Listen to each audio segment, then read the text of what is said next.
मुख्यमंत्र्यांनी वर्षभरामध्ये सरकारने केलेल्या कामांचा पाढा वाचला, सोबतच अनुसूचित जाती आणि जमातींसाठी विविध योजनांची माहिती दिली।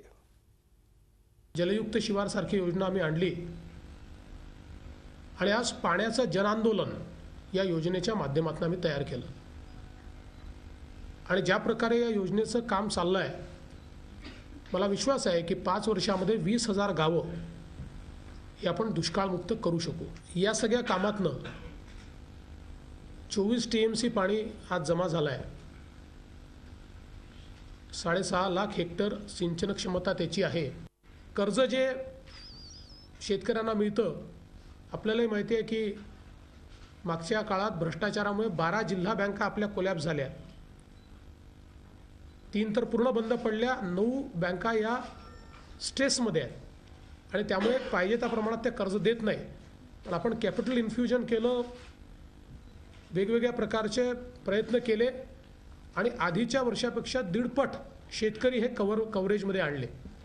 पण अजूनही त्याने काही आम्ही पूर्ण समाधानी नाही आहोत, कारण मोठा शेतकरी वर्ग असा आहे की ज्याला कर्ज मिळतच नाही। त्याला कर्ज कसं मिळेल हा आमचा प्रयत्न राहणार आहे।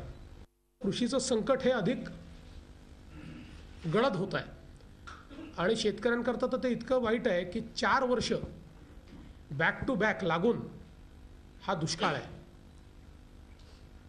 शेतकऱ्यांना पाण्यासोबत वीज दिली पाहिजे, 1 लाख कनेक्शन्स यावर्षी आम्ही दिले आहेत आणि 4-4 वर्षापासून जे कनेक्शन मिळाले नव्हते, अगदी आत्महत्याग्रस्त जिल्ह्यांमध्येच 58,000 कनेक्शन आम्ही दिले आहेत आणि जून 2016 पर्यंत पेड पेंडिंग नील करायचं असा आमचा प्रयत्न असणार आहे। त्याचं इन्फ्रास्ट्रक्चर सगळं आम्ही तयार करतो आहोत। झी 24 तास रहा एक पाऊल पुढे।